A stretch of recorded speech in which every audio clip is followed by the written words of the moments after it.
semuanya, Assalamualaikum warahmatullahi wabarakatuh. Kembali lagi dengan channel Mahir Public Speaking dengan saya, Anisha Putri dari kelas 3 PRF, jurusan Ilmu Komunikasi, Fakultas Dakwah dan Komunikasi, Universitas Islam Negeri Sultan Syarif Kasim Riau.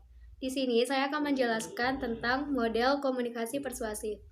Sebelum kita masuk ke model komunikasi persuasif, teman-teman udah pada tahu belum apa itu komunikasi persuasif?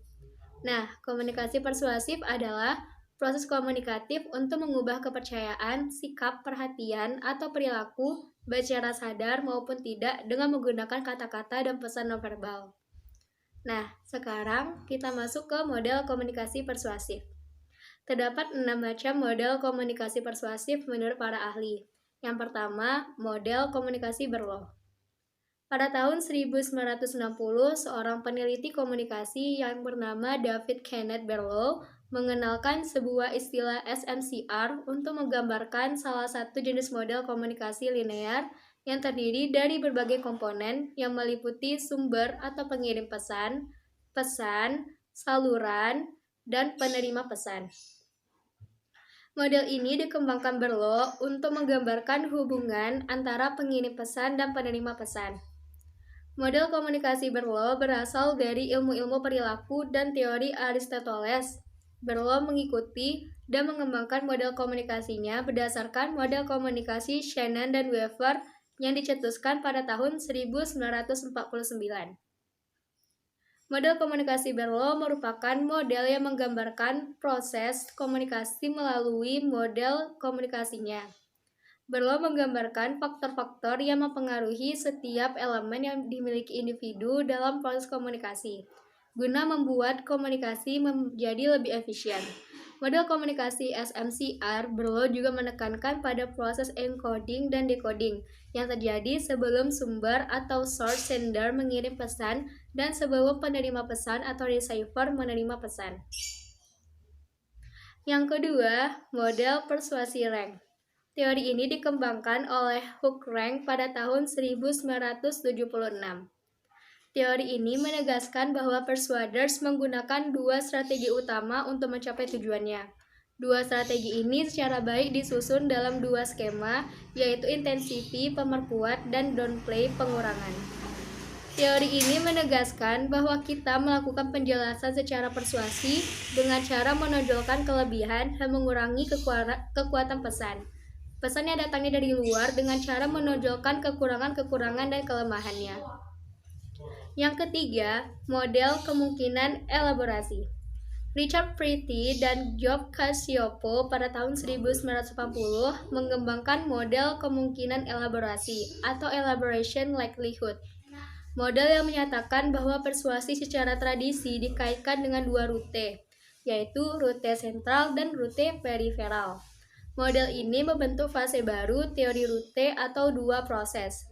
Model kemungkinan elaborasi berpendapat bahwa kemungkinan persuasi yang efektif bergantung pada seberapa besar keberhasilan komunikasi dalam meningkatkan representasi mental yang relevan merupakan kemungkinan elaborasi.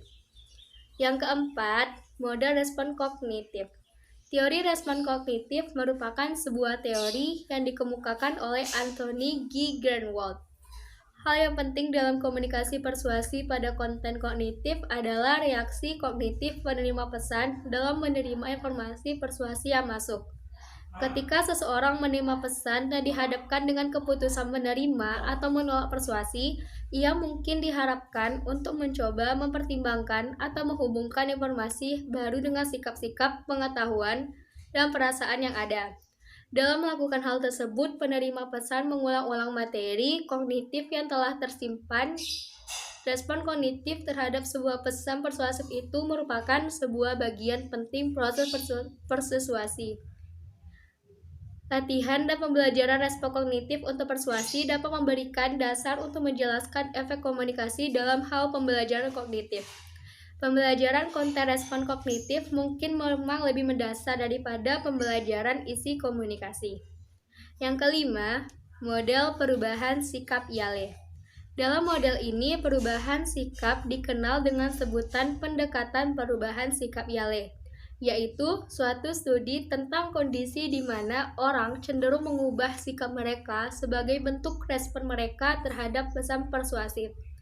Model dasar pendekatan ini dapat digambarkan sebagai siapa mengatakan apa kepada siapa. Menurut model ini, terdapat faktor-faktor yang mempengaruhi setiap komponen komunikasi persuasif. Di antaranya adalah kredibilitas dan daya tarik, komunikator, kualitas dan ketulusan pesan, perhatian, kecerdasan, dan usia penerima pesan. Dan yang keenam, model dua faktor MC-Guer.